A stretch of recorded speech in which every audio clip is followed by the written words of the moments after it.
Hello everyone, welcome back to Howard Bright Rose Studios Off the Mag. It's been a long time between posts, but I've had a milestone birthday, I've been transitioning between jobs, and I've been editing an hour-long video, which is this one, about a friend of mine named Sarge. Sarge is a comedian, a musician, and a writer. Let's jump into our conversation. So, here's how I usually do it. Since there's no visuals, right? And we're not talking about photographs, and we're talking about you. You could tell me anything you want. You could start where you'd like. The thing that's been really playing in my mind is, the how you brought yourself from the underneath the Manhattan Bridge to being a comic who travels all over the place, evangelizing his thing, because like one of the things that impressed both Wendy and I was when we went to see you, aside from the fact that you're funny as all get out, right, is, you've had this intense reinvention, right? I mean, I've reinvented myself a little bit. Yeah, I was disappointed that I lost my gig and I'm not a designer anymore, and I don't have 650 people that I'm responsible for, and I was embarrassed I couldn't get rehired for it, and I now sell Jaguar and Land Rovers. To me, that's okay. Yes, Howard did reinvent himself, but I didn't have to like do a whole like you did, right? Like ground up holy shit. You know what I mean? And, and I'm not going to lie to you, I'm super proud of you, because we lost touch, and then all of a sudden we're friends again, and you dropped this story on me, and I'm like, wow, I missed a lot.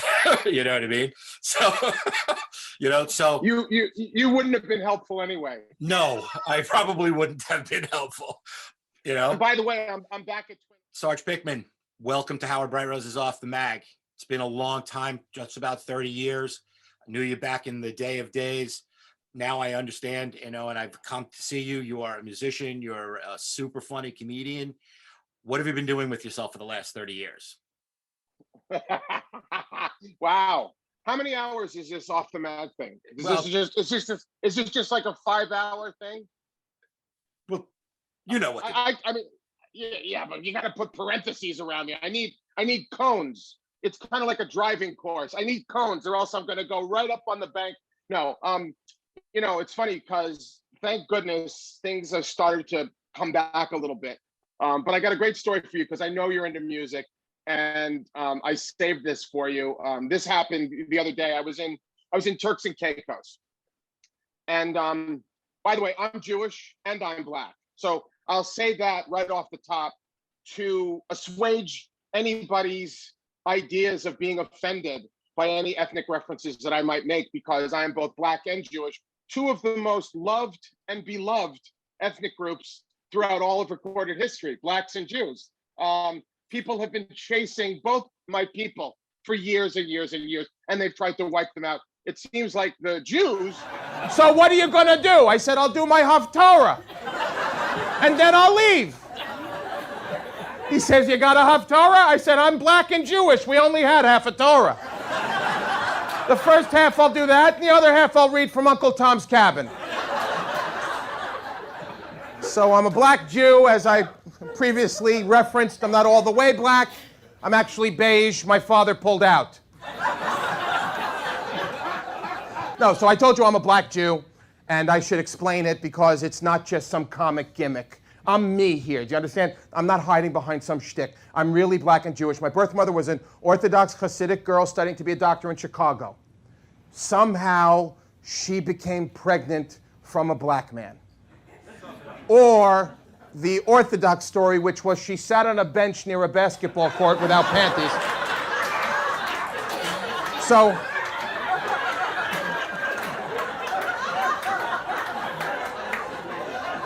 you know what, Jake? Tell Tova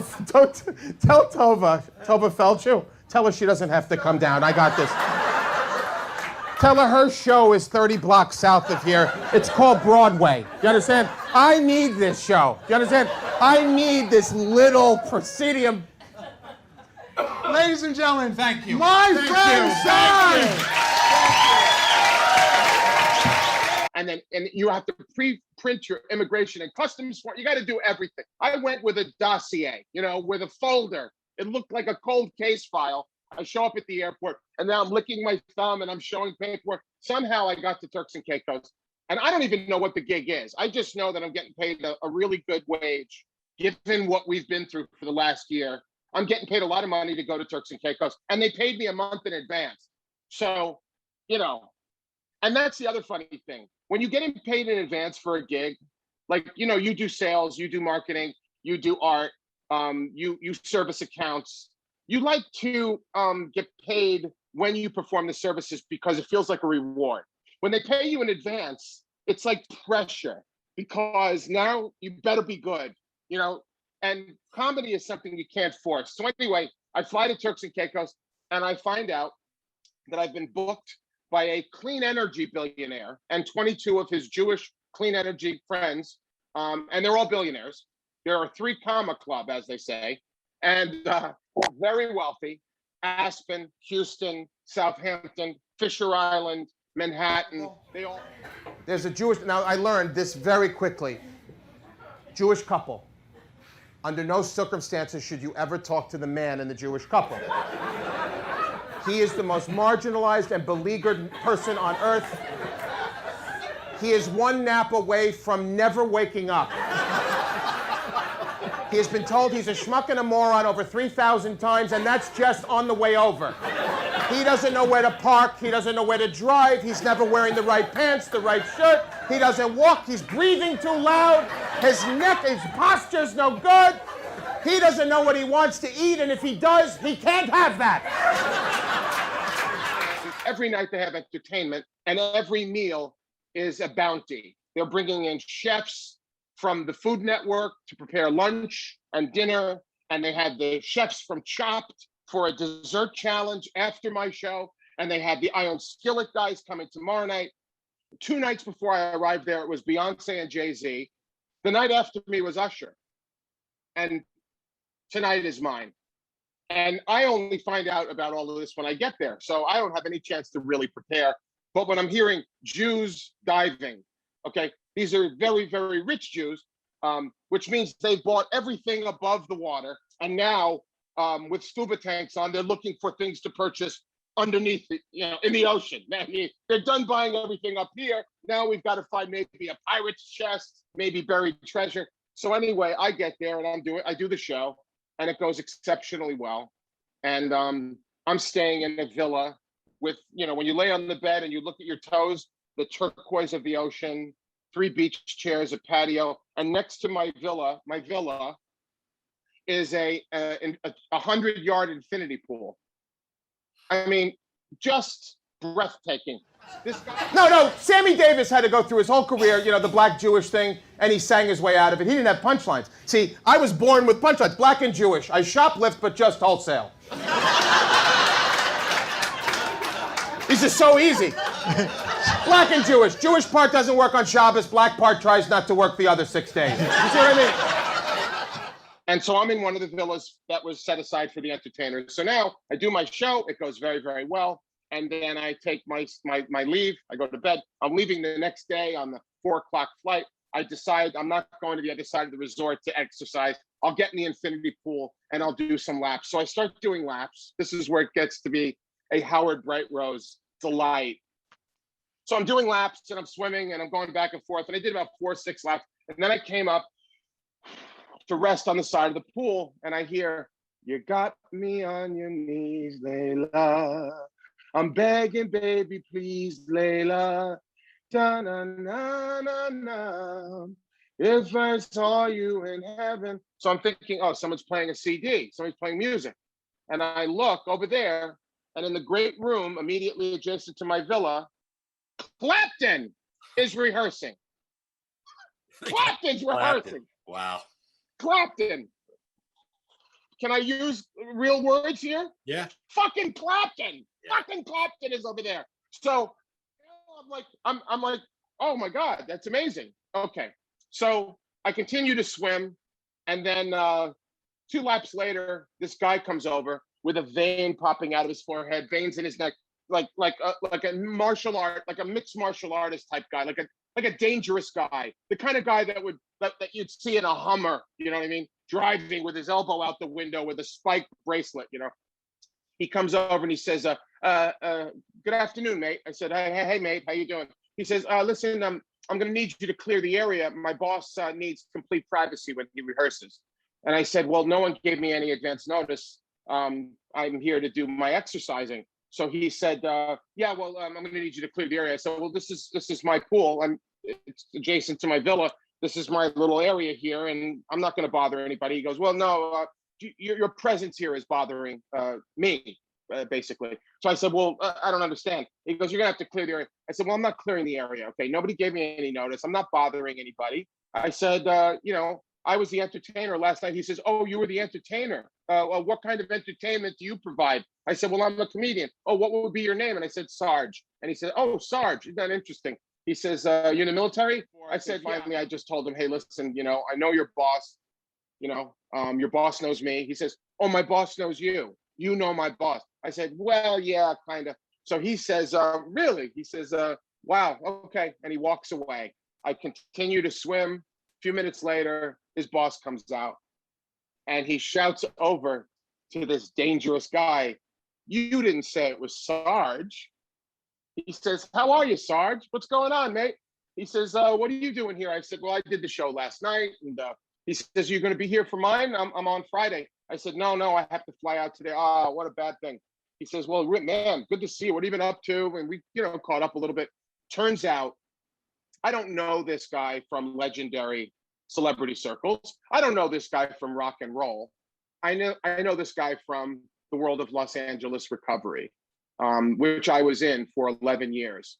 God willing, this year in Christmas of 2021, I'll be 31 years clean and sober. Unbelievable. But I don't know him as Slow Hand, the guy from Derek and the Dominoes, the legendary greatest guitarist of all time. I know him as Eric C. Right. And in what other universe? And then, I fly out and I find out Usher is coming tonight, Clapton's Friday. Stevie Wonder and Jamie Foxx are doing Saturday night, and Elton John is doing Sunday night. That's the lineup they flew in. I believe in the flow of the universe. It's been a real lean year. For me to go to Turks and Caicos on the first big gig back, make some money, and then do a decent job, to the extent that I'm invited in October to go to Houston to do the 40th anniversary of this very wealthy guy's company. Put up the book here. Black Boy Chick. It's called Black Boy Chick. Look at that, Black Boy Chick. And I will tell you, For my entire life, Jews are very subtle. Think about this. Black and Jewish, all my relatives were slaves at some point. I haven't panicked throughout the course of the pandemic. I haven't worried. I've known that I would not be rusty when it was time to get back to things. I knew that things would come full circle. I knew that. And how do I know that? I know that as sure as the fact that when the sun comes up, I know the sun is supposed to be up because it's up. The trees grow towards the energy of the sun. The way zebras just go about their business, giraffes, insects, fish, other living things. People are the only people that have doubt on this earth. Humans have doubt. We have fear. We have depression. We have anxiety. When somebody dies, we have to get together and console each other. When a zebra gets killed by a lion, they don't run to another field and hold hooves and pray. They just go someplace else where there are no lions. And so the universe, as sure as it is, I believe something's in charge of all of us. I believe that something's there that unifies and organizes the natural flow of things. And so as it pertains to that, I've always believed that if your heart is in the right place and you're doing things for the right reasons, to whatever extent what you do serves mankind, that's the extent to which you are blessed. And I am phenomenally blessed ever since I chose to recognize that as a fact. And so that's just one little snippet of something fantastic.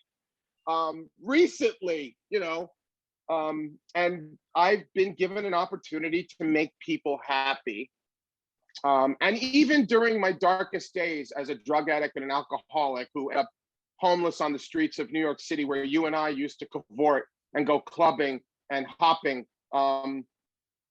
even in my darkest days, I was never the kind of person that wanted my end. There was a part of me inside that knew that that would be over at some point, and that things would turn. Right. And I thought I was white. Nature, nurture. As it turns out, I'm mixed. But throughout the course of my life, because of political correctness, think about this. When I was born, I was Negro. Then I was colored, like a crayon. This is how political correctness has traced itself. I recently turned 50. Thank you very much. And even more recently, I turned 57. So I was Negro, then I was colored, then they called us mulatto, which is way before Starbucks. But you think about it. I was a mulatto, cappuccino, frappe grande. We were mulatto, then we were African American, then we were Afro-American, then we were brown, then there was a lot of Puerto Ricans that came, then we became black, and now, because of political correctness, I'm no longer colored, I'm a person of color, which is much less offensive. Because if I'm doing that, I'm not present and open heart, open mind, open eyes to what's going on right now. But you asked a question earlier in our conversation, which I want to address, which is I believe in a destiny. I believe that other people have other beliefs and other philosophies of life. After you and I had done our thing in New York and we were best buddies and everything, my life took a serious turn to the right. Going to bars and drinking and dabbling in various snortables and smokables. What I didn't know about that was it activated the addiction within me. That was my responsibility. I activated it. It was already there.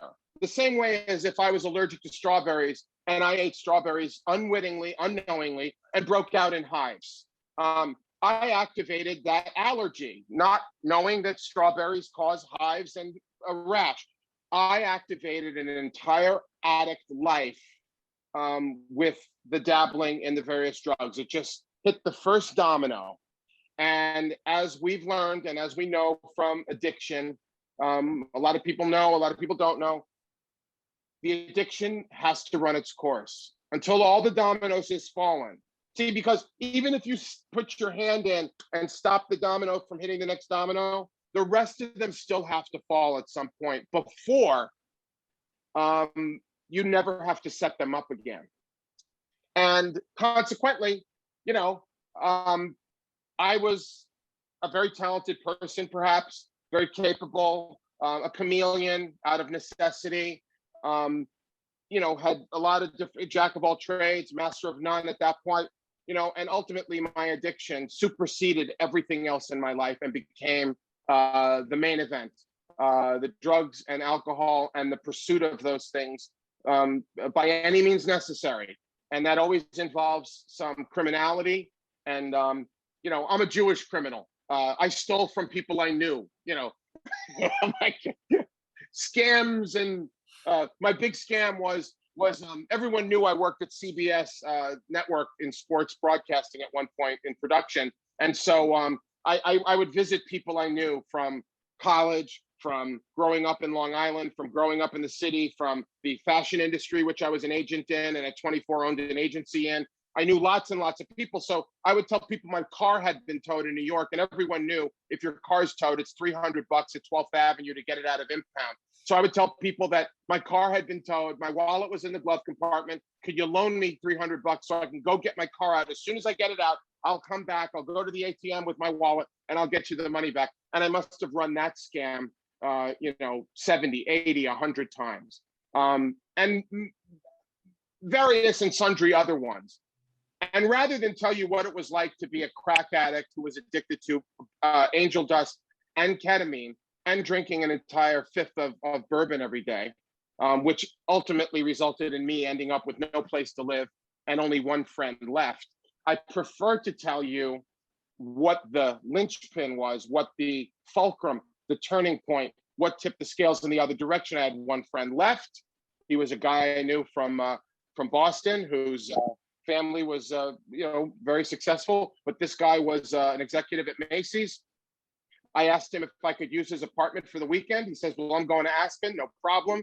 Yeah, I'll leave you the key." He left me the key. I used his apartment. I found all of his valuables, rings, watches, gold chain, bracelets, stuff his grandfather left him, et cetera, et cetera. I took it all to 46th Street and Broadway and sold it to the Orthodox Diamond District guys.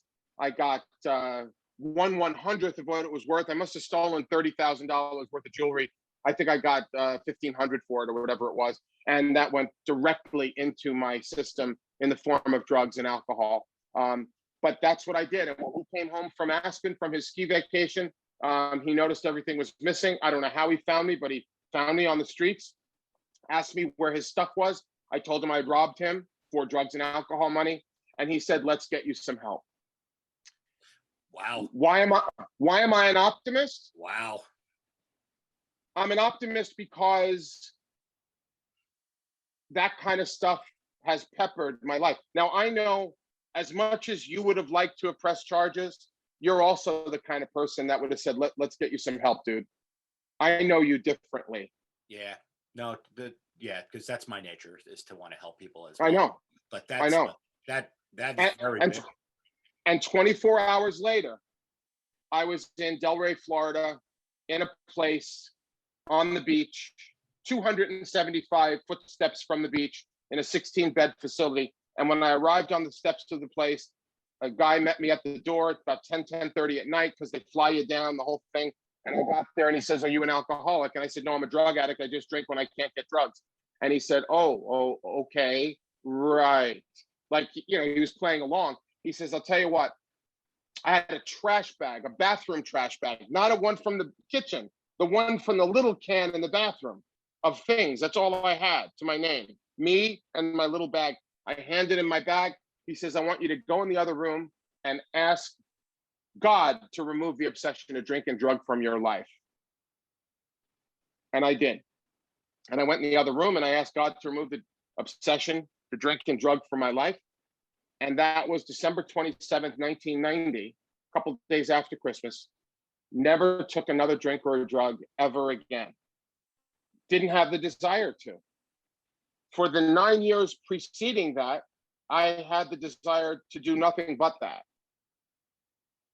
For the 30 years that come after that, I've had no desire to. Now, I found out that gambling is just like crack.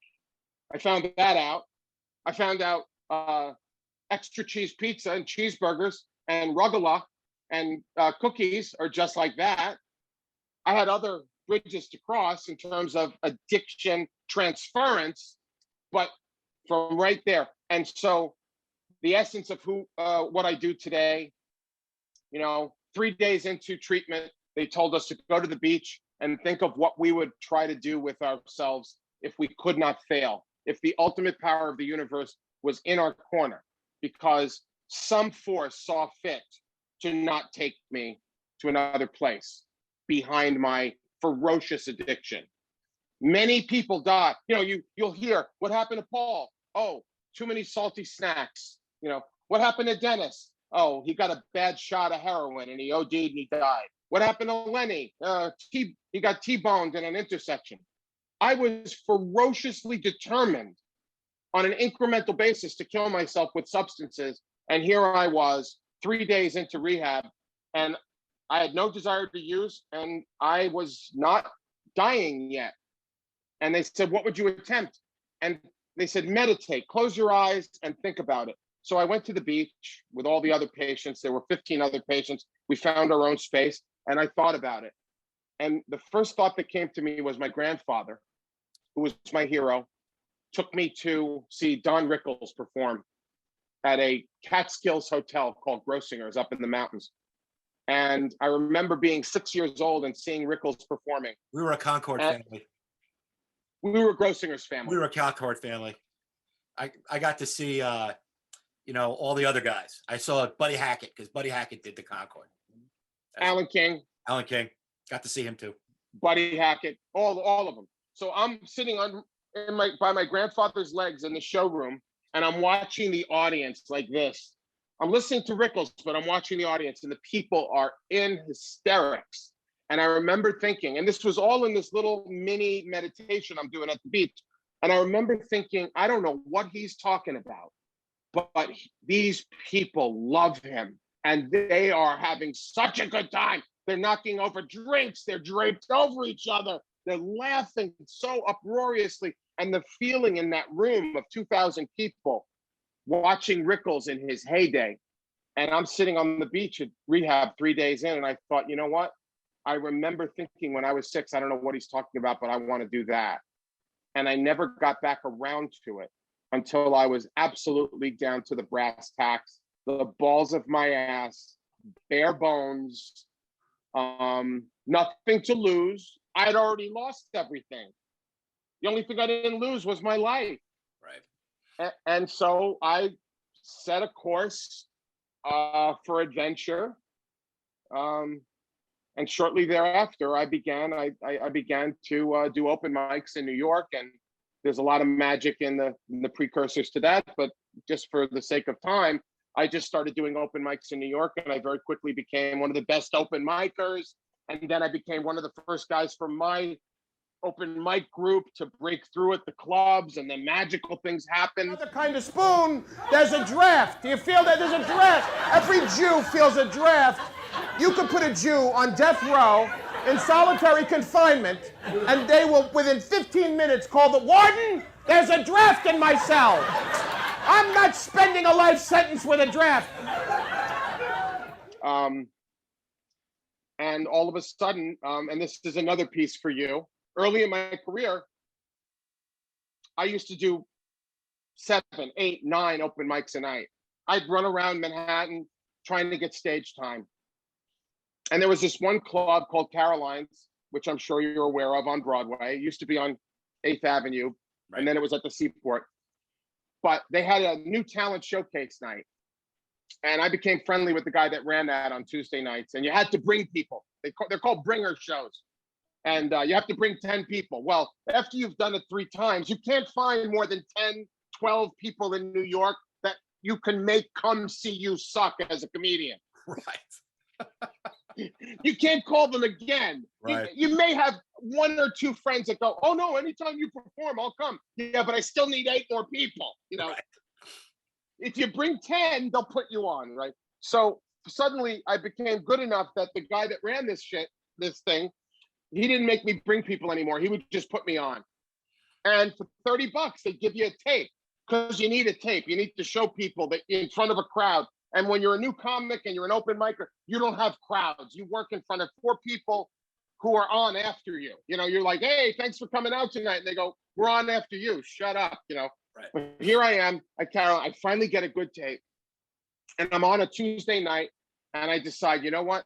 I need an agent. I'm gonna start I'm gonna work on this. And so I inform all of the agents in comedy in New York, ICM, William Morris, all of APA, all the top agencies. I called them, because in those days there's no email, there's no cell phones. You can't just walk in and drop it off. So I made phone calls, and I mailed letters, and I told everybody, Tuesday night, come down. Well, anyhow, I go on that Tuesday night, and I crush. I had a great set, and nobody approaches me afterwards. So I guess, I don't know. And then the next day I get a call. This was before cell phones, remember? So it's on my phone machine. Hi, this is Conan from William Morris. Here's my number. Would you give me a call? I'd like to talk to you. And I called William Morris, one of the top agencies on the planet. Absolutely. And I called this guy, and he goes, do you have time to come in and meet with us? I said, meet with you? I said, oh, you were there last night. And he goes, no, I wasn't there. He says, I heard about it. That's even better. And I didn't really know what that meant. He didn't come. He heard about my set from other people. And he says, I wished I was there. He says, but we'll get to meet if you can come in tomorrow around 11 o'clock. And I came in the next day, and the top entertainment agency on the planet signs me across the board. He takes me in the middle of my hometown of Great Neck. I was born in Great Neck, raised in Great Neck. Great neck is a Yiddish term which translated means I'm better than you. He drops me off in town, and there's a restaurant in the middle of town called Millie's Place. Some people. So I walk in, and I said, I'd like to speak to Millie, please. She said, speaking. I said, perfect. Are you thoroughly and modern? Perfectly honest question. She says, you are adorable. What are you here for? I said, I'm parchvatza. I want to wash dishes. She says, I wouldn't think of putting you in the kitchen. I want you on the floor. I said, right now? Give me some time to, a little foreplay. I'm 16. I don't even know what I can do. I need you to wait tables. I have a hard time holding on to waiters because I have a very, very big Jewish clientele, and they have a tendency to kill themselves after their shift. Waiting on Jews is no easy thing. I said, I'll take it. The Jewish part of me grew up with these people. I love them. The black part will kick their ass if it's a problem. She puts me on the floor. What I learned, Gentile people are lovely. They will eat anything you put in front of them, and they will not complain. You can poop in a dish, and they'll say, these truffles are delicious. Jews aren't happy unless they've sent something back 700 to 300 times, which almost... I was an open micer who had emerged slightly from that title, and now I have the most powerful entertainment agency in show business interested in me. Why am I optimistic? All I had to do was a little prayer, a little meditation, stay away from the sauce and the drugs for me. And all kinds of magical stuff was happening. And that's the kind of, so, I can't, go ahead, I'm sorry. It's like, it's an interesting karmic exchange, right? You paid your dues a different way, and it's now being paid back. Not that you didn't do the hard work. Obviously you did the hard work. You found a direction, and you followed the direction. You did the hard work. Listen, I'm not gonna lie to anybody. Did I have advantage in the industry? Absolutely, I had advantage in the industry when I was a kid. But the way that I made it was, I put in a lot of years. I was a 20-year overnight sensation. I got into the agency business on a big communications agency, and all of a sudden people are turning to me and saying, well, you're the subject matter expert. Let's get it, let's get it on. Well, it took me 25 years to be a subject matter expert that a huge corporation would trust. It's a long road, and I get it, but you produced, literally had a big hand in producing 1,000 shoots. Oh, so if not more, yeah. So yeah. whether you were actually standing behind the camera or whether it didn't matter. I mean, you're there. I mean, once it's all produced, all you got to do is shoot it, and shy away from various creative challenges. Right. So to make your own breaks, because that's what you did. You made your own breaks. Now you're here with, you're at the point with William Morris, and now look at you. You're flying to Turks and Caicos. You have this whole, I saw you at a country club up here outside of Chicago where you killed it, just so you know. And it's, you, like I said, you make your, you put in all those hours as a stand-up open micer to get where you are now. Right. I mean, but what's funny though, and that's what's interesting about being here. If I was bigger, I would, if I was bigger, and when I say bigger, I'll give you an example. I did a show the other night in New York, in a theater in Glen Head, and the gentleman comes up to me after the show, and he's the president of a very prominent fashion company. He's the president of Steve Madden Shoes, this guy. And he says, you know who my best friend growing up was? I said, no, I have no idea. Well, he handles, and then he gave me a list of very famous comedians that this guy handles. He says, I've been to all the concerts, I've been to all the shows. He says, you're funnier than any of those guys. He says, I got to tell my guy about you, and I have a manager. I have a phenomenal manager. My manager handles very top people, but this other guy also handles very top people at Brillstein Gray. The guy handles Bill Maher. And, you know, one of the challenges is losing your ego, you know, and that's an interesting direction to take in the conversation. Does my ego need to be bigger? What's important to me? Because ultimately you've had, just like I have, countless opportunities to have your ego crushed, you know. And, you know, here I am, you know, being told by people all the time how amazing I am, how I should be, how come I've never heard of you? Wow, you know, you should meet my childhood friend that I talked to just the other day, who I spend a lot of time with, who handles other people that do what you do, who make millions and millions and millions, you know, and millions and millions and millions, and they're ultra famous and all this other stuff. And, you know, we started the conversation with me sharing this lineup of talent. You know, I'll give you an example. This very rich guy lines up a 2-week lineup of entertainment. And when the guy who was lining up all the entertainers went to him and said, we need some comedians. Who do you want? You want Seinfeld? You want Kevin Hart? You want Dave Chappelle? Who do you want me to bring in? He goes, you know what? I saw this guy on YouTube. This black Jewish guy. He was hilarious. I wonder, and the guy says, Sarge? And he goes, you know him? Right? He says, yeah, I know him. I booked him for a couple of things in Canada. He goes, if you could get him, game over. You know, then the guy called me. Now, I'm not Kevin Hart. I'm not Dave Chappelle. Those guys don't need that gig in Turks and Caicos. I needed that gig. Right. You know, and the universe saw fit to steer a little magic dust my way. Now, I don't get to be Eric Clapton. I don't get to be Dave Chappelle. I'm me. Do I wish I was those guys? No. If I wish I was those guys, I'm not me.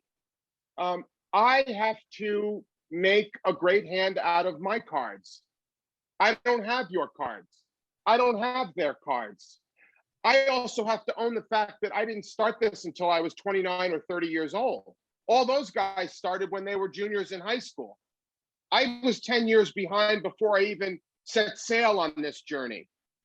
Why would I expect to beat people across the finish line when I set sail 10 years before? Now I've caught up a little bit. But my journey is my journey. And, you know, a very legendary comedian told me something once backstage at his concert at the Concord, somebody we spoke about earlier. Alan King was my idol. Alan King was my idol because he lived in my hometown of Great Neck, New York, Long Island, a wealthy suburb of Manhattan.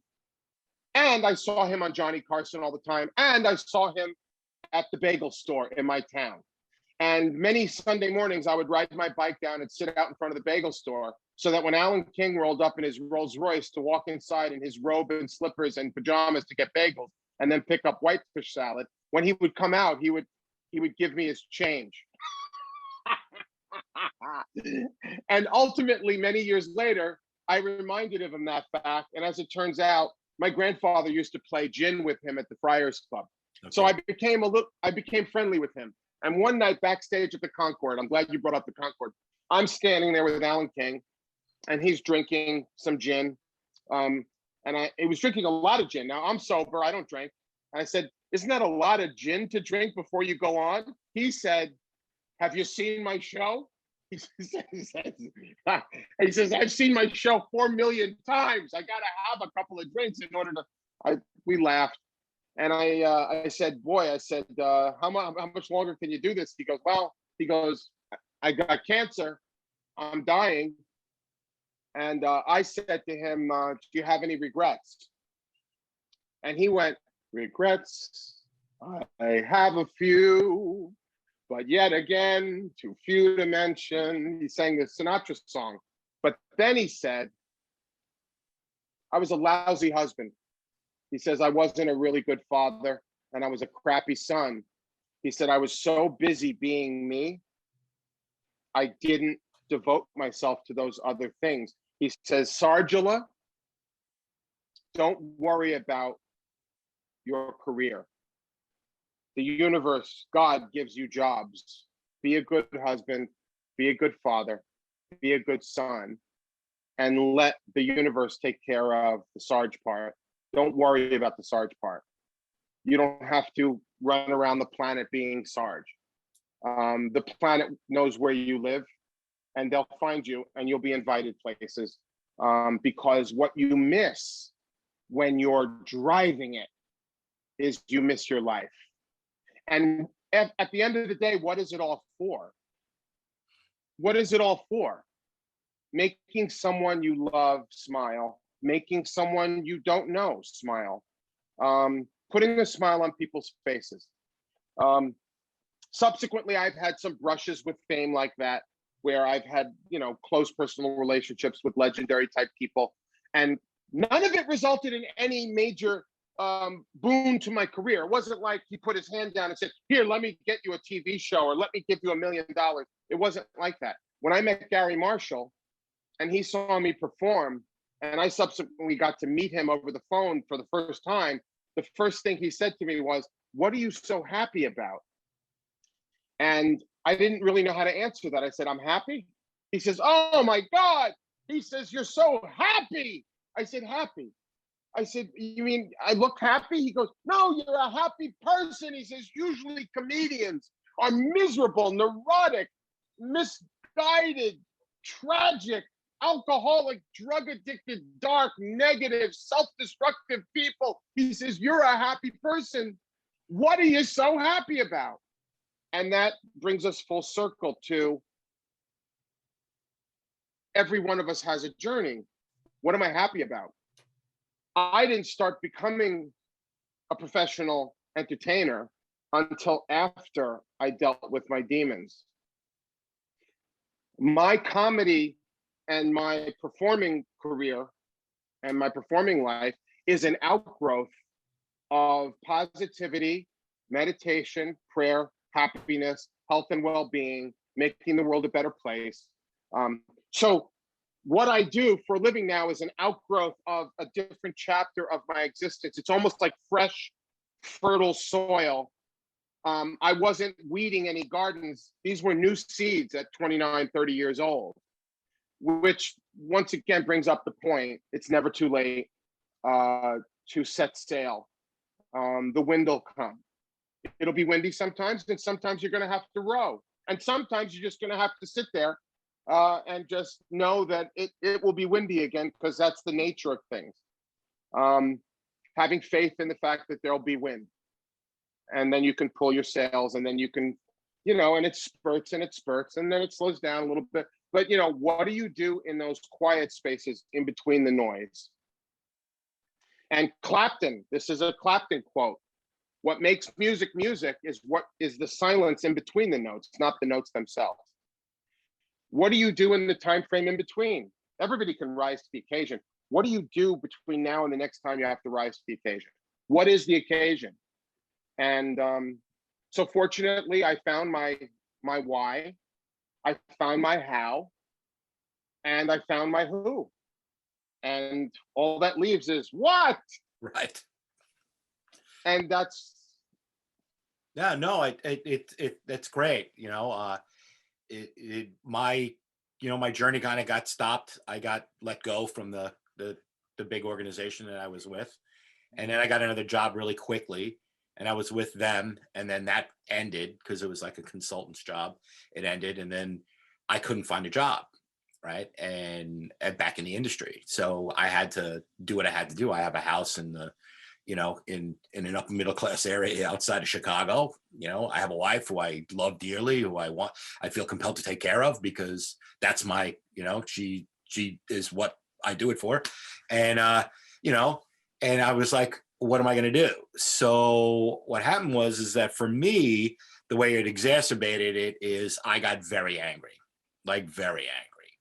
And I was angry that I couldn't find a job. I was angry that I had to find a job so far outside of what I was doing, and I had to reinvent myself into something that I didn't necessarily know if I was going to like or not. So now I'm here. I did get help, and I spoke to somebody, and she said to me, "It sounds more that your anger stemmed from this embarrassment," right? And I was embarrassed to tell people that I went from being this creative guy to now selling cars in an automobile dealership. You know, the automobile dealership gave me a chance to reclaim my life and make a living, right? And I didn't take it for granted. I just didn't think it was, you know, I was like, well, what's this chapter, right? I got to work my way out of this because that's all I've done my entire life is find the next thing. Or then when I found that thing, I, you know, did the absolute best I could. And I was, you know, I started to make a living and, you know, we were able to reclaim, you know, some part of our life, but I was never happy, right? I never felt like I was happy. And I went, you know, I spoke to Wendy and I said to her, hey, I need help. And I went and got help. And this gal said to me, you need to get over the embarrassment. She said, you've only done one thing your entire life and you focused your entire life on being this really great manager and caring about people and being this artist. And now you're embarrassed that you're not doing it, you know? And basically she said to me, make a list of who you're embarrassed for and who you're embarrassed to talk to and who you're embarrassed and why it's embarrassing to you. And I did. And all of a sudden it became a lot less embarrassing, you know? And if this is what I have to do to make a living, you know, during the crazy furlough pandemic, I'm sitting on my bicycle and I'm downstairs in my house and I'm like, I could do a YouTube channel and talk to artists. I relate to them. It's all I know. People like to talk to me. They feel comfortable. It's not a critique. It's all about motivation and what motivates you. I mean, I knew why I wanted to be a photographer and why I wanted to be involved in productions and all of those things. I liked working with people. You know, it's a big team thing. You know, you and I spent a few seasons on same little softball teams. It's the same thing. It's just a different industry, right? And I really love that. So now that I'm over the embarrassment, now I'm doing this, right? And I have more people who I'm interviewing, you know, and it's a growing little community. And I'm more interested in what's motivating people, you know, how they've gone through their life. Well, you know, what's interesting is one of the things I had to learn, I had no choice. And when people say, oh, I'm really glad that I was a horrific drug addict. Why? Because I was lost in how to live, really. And the realization and the knowledge and the reality that I was a drug addict dictated a path forward. It was almost like I was lost in the dark woods. And when I found out I was a drug addict, all of a sudden there were these fluorescent footsteps on the ground that were shown to me by various people throughout my life, because most of my life was lived out of embarrassment and anger about the way I looked, who I was. I'm adopted, so I never really felt like my parents were my parents. So I come to the table. That's why you'll never see Jewish women with metal detectors at the beach. It's Jewish men looking for a gun so they can blow their head off at the beach because they can't do it at home because the cleaning girl was just here. So I asked the woman, I said, what would you folks like? She says, in the voice of the Aflac duck, she says, we would like 2 hot bowls of mushroom barley. Make sure it's hot like lava from an active volcano hot. Mushrooms on the side, barley on the side, carrots on the side, soup on the side. We eat out 7 nights a week. I don't cook, but I like reassembling restaurant food. I said, well, that would be okay, except for today is tomato with rice. We came for the mushroom barley. I said, well, you came on the wrong day. If you like, I can keep some saran wrap over you and your husband until Tuesday, and you can sit here until we serve it again. Well, we had our hearts set on mushroom barley. I said, well, you should probably make a cardiologist appointment and have him reset it for tomato with rice. She says, I don't think that's funny. I said, it will be when I tell an audience. Well, can you check in the back? Man, there's no mushroom barley in the back. Check in the back! and I want to talk to the soup manager. So I went in the back just to humor her. I counted to 20. I came out. I said, I can't. The soup manager is having her lunch, and I can't disturb her. She's enjoying the last bowl of mushroom barley soup. And my father really wasn't much of a father. And the ironic thing was, once those fluorescent footsteps appeared after I got sober, incrementally throughout the course of my journey, men would appear in my life to mentor me. You always had too many people mentoring you growing up. It was a lot of noise. You had your uncle, your father, your mother, your aunt. You were surrounded by a lot of people who, you know, highly opinionated, very intelligent people who only know one way to do things. The hard, just hard and constant. And they're grinders and they're pushers and they're never take no for an answer type people. Even though they have artistic talent, these are not artists the way you and I are. We're true artists. We're ferociously sensitive and very able to be hurt. These other people in your life were like super men and women. They're super people. They're like tough as nails. I'm not tough as nails. But born out of this fluorescent footstep throughout the course of my life, even though my father stank to high heaven as a person, he was a racist, angry, narrow-minded person who never wanted children, and he didn't miss a chance to let me know that. Men appeared to mentor me throughout the course of my journey, one after another, at exactly the right moment. It could have been my general manager at Home Depot. It was an entertainer guy I met on cruise ships that taught me how to use the piano. It was my Uncle Steve who used to make fun of me when I was 4 or 5, and I used to cry because I was so embarrassed. But it taught me to have a sense of humor. It was my first sponsor, Jerry, in program recovery. It was my guy, Paul B., who was a Black Panther in the 60s from Indianapolis and did smash and grabs and robberies. And he was a wheelman for the Black Panthers in Chicago back in the 60s, who then later became a dental professor at USC so that he could make mouthpieces for big time boxers. Or it was my headmaster for my prep school, or it was Gary Marshall, or it was my sponsor, Mike, or it was this guy or that guy, or my writing partner, Sam, who died at 47 of pancreatic cancer, or my grandpa, who left when I was 16. There were other men. And so even though my father stank, I got 12, 13, 14 other mentors so I had 14 fathers. All I had to do was see it that way. And I didn't have to cry in my beer anymore. I didn't have to be sad that, I don't have a father. And your father is great. I mean, when I used to watch movies and they'd say, oh, my father always said this, or my father always said that. My father always said, goddamn fucking son of a bitch, everything you touch turns to shit. That's what my father always said. And that's a lot for a 7-year-old. That's a lot. And so my own self-esteem, my own ego was crushed. And I sought to say, be, and do things so that you wouldn't notice how sad I was. I became funny because I didn't want you to notice the way I looked, because I was ashamed of the way I looked. As far as I was concerned, I was fat. I wasn't white. I had spots on my face. I wasn't one of the attractive guys that women would want. Socially, it was shameful. So, everything is a compensation for something. However, I don't have to compensate anymore.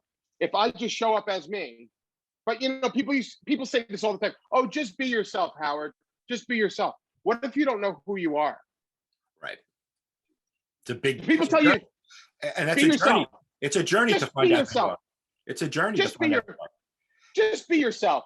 You just go. You would go in for a job and you'd say, I'm really nervous about this interview, and they'd say, oh no, just go in there and be yourself. If you do that, they can't help but hire.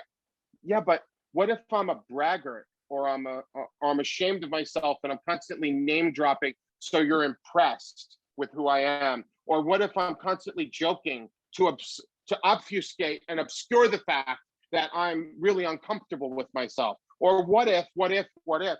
But when you finally find out who you are, when it's real simple, like I'm a drug addict, I can't stop doing self-destructive shit that I can't stop. I can't stop doing what I can't stop doing. The fluorescent footsteps appear from there. Once that was the journey, it made it real simple for me. I learned that my imagination is perfect, that I didn't have to lie anymore. I learned that people liked me for me. And I got to know myself through other people because my vision was really damaged by my brain is broken. My brain is broken.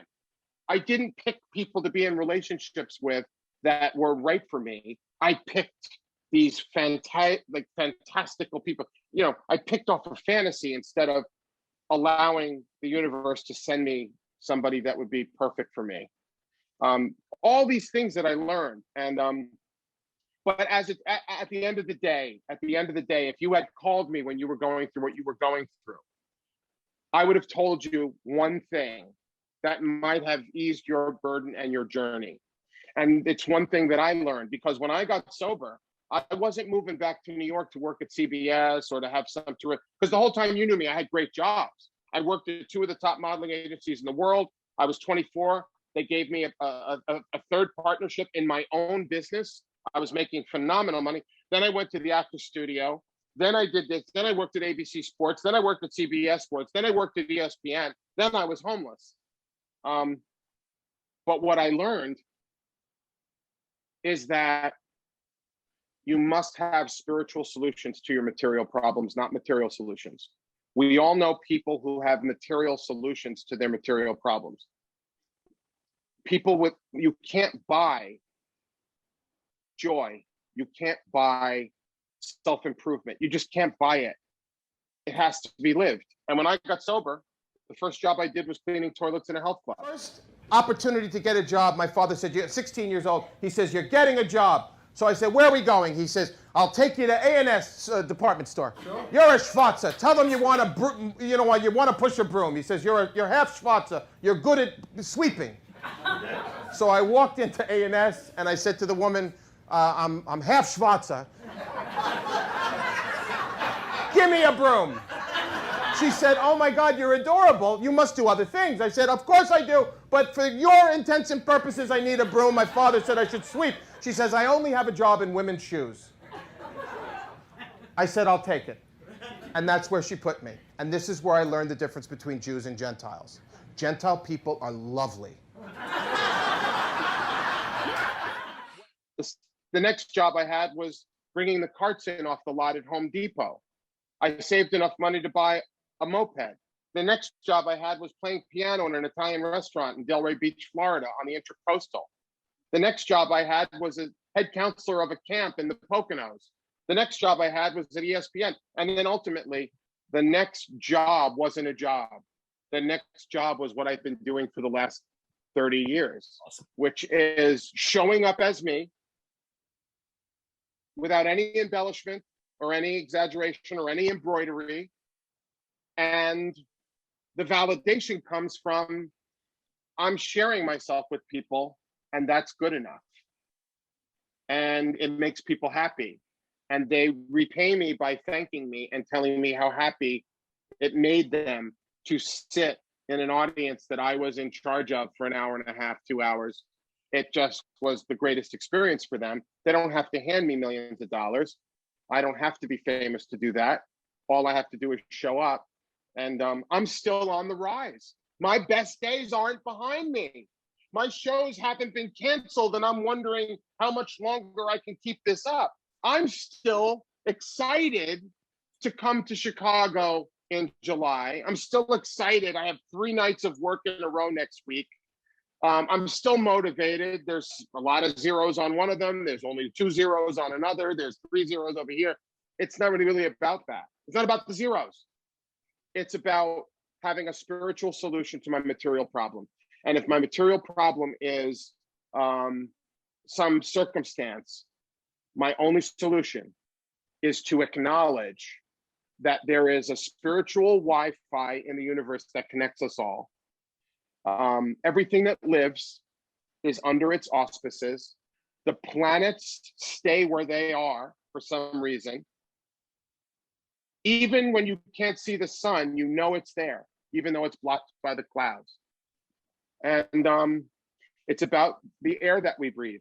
When an ambulance picks you up and your life is in the balance, they don't ask you if you go to church or temple or a mosque. They don't ask you, do you have any lucky, a rabbit's foot or a lucky, they just try to get you breathing. So breathing is the core of meditation. And for me, calming down and staying out of the way and letting things take their course is the best strategy. I do a little bit of prayer, I do a little bit of meditation, and I do these gratitude recitations where I repeat gratitude on all my fingers. Grateful, grateful, gratitude, gratitude, gratitude, gratitude, because when I have an attitude of gratitude, it does not permit me to be scared or lapse into a lack of abundance mindset, which is really what begins the spiral downward, that I'm not good enough to have what I need. What I do is I look at all the things I have instead of all the things that I don't have. And I have to constantly re-up that. It's like filling the tank every day. I have to remind myself so that I don't lapse into that negative place. Right. A very wise person told me this one line. He says, if you're not happy, it isn't because of what you're not getting. It's because of what you're not giving. So give. Give just to give. I grew up in New York in a very wealthy suburb where, you give to get. I give, it gives me a good feeling to give. No, you give because it's the right thing to do. We give of ourselves. You give your art. Now, if you're compensated for your art, no problem with that. But art is about giving. It's about giving. When I'm standing on stage, it's not about what I'm getting back. It's what I'm giving. And that's why I'm happy. And it took me years to answer Gary Marshall, the great director's question. And I said, well, how do you know I'm happy? He says, because I'm one of the only happy people I know. And I recognize them when they're standing in front of me. Yeah, it's scarce. He's right. It's a scarcity, right? Happy people are a scarcity. I'm a happy person. Nothing makes me happier than reconnecting with you. Nothing makes me happier. And if you had called me, I would have told you to sit quietly and pray and meditate. I would have told you that you have always been a phenomenal artist. You've always been able to create beauty. You've always had an eye for that. You've always had an eye for detail. You've always had a really complex mind, but a very simple approach to creating beauty. You've always been, from the minute, before I knew you, I knew your art. Before I knew you, I saw your pictures. When I worked at Wilhelmina, I saw your beautiful pictures and I go, who did these? Wow, these are, and they were amongst the most beautiful photos we had of all of the photographers that had worked with a lot of the newer girls and new models in New York. Your stuff was, it was definitely a style. It had this impressionistic kind of beauty. It was soft. It was pretty. It was, even the photos were pretty, not just the girl, the whole thing. And you had a grasp on that very, very young. Your uncle, who you learned from, he was about vivid. He was about crisp. He was about, boom, it was like a crispness. There was a crispness to your uncle's work where you learned, but you, soft. It was a gentle kind of beauty. There was an easiness about you, of what you did. Your uncle was about humor and symmetry and hard lines and things standing out, because that was the nature of his business. But the nature of your business was always beauty. You were always really great with beauty. And I would have said that to you. Before I even knew you, I knew that you had a grasp on beauty. And that means you have the beauty inside of you. And why would you ever trample on that? And why would you ever trash that if that's what's really in there? You can't put it out if you don't have it. True. Very true. You know, Yeah. and so No. Yeah, I get it. I get it. So we're coming to the end. I really appreciate you. Sorry, I really appreciate being on. We could talk again, obviously. So thanks for being on Howard Bright Rose Off the Mag. I really appreciate it. I wish You I shared a wish great you deal. would have I wish you would have said to me, God, I wish we could do this for a couple of more hours, but you didn't say that. Well, who's got that no ego? Who's got the no ego? We could do it again. I'd listen. We could talk and go on because there's a lot more that I could get out of it. Because there's a lot there. We still have a lot of history. I'm looking forward to seeing you in July. Like Yes, you said, yes. so tell me when you show. So don't tell me when your show is. Tell me when you're showing up at the venue. I'll be there. You want more? What else can I do? What else can I do? What an honor. I'd like to thank Sarge. I'd like to thank you all for watching. This is Howard Bright Rose Studios Off the Mag. This is a totally self-sustained YouTube channel. Please ring the bell. Please subscribe. Looking forward to sharing more videos with you.